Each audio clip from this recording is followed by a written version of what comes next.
Bienvenue à toutes et à tous dans le récap. Aujourd'hui, on va parler des matchs allés des quarts de finale de Ligue des Champions qu'il y a eu hier soir, la deuxième partie. Je vous ai déjà fait la première hier. Et bien là, aujourd'hui, on va parler des deux autres matchs qu'il y a eu ce mercredi soir. Le PSG est largement au-dessus dans le match face à Liverpool.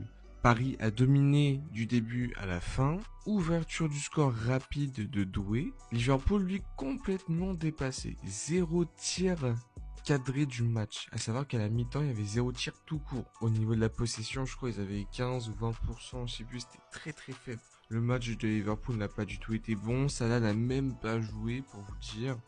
Ça a été quand même assez compliqué pour eux.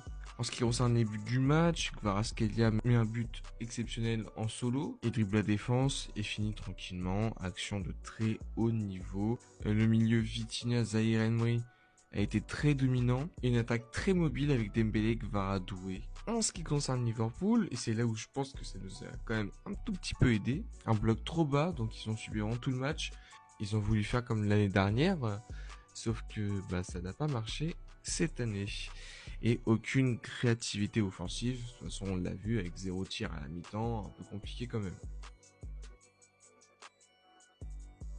Barça très dominant mais inefficace. Beaucoup de possessions et d'occasions, même à 10, ils ont poussé.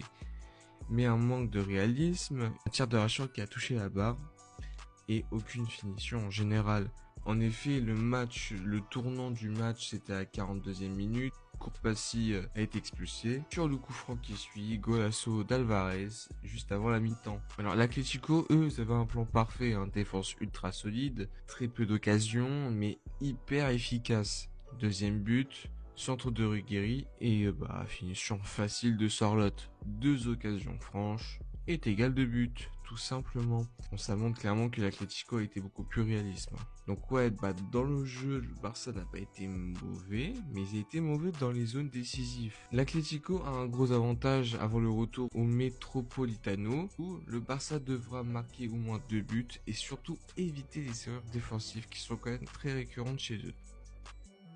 Merci de m'avoir écouté, moi je vous dis à la prochaine pour une nouvelle vidéo. Salut!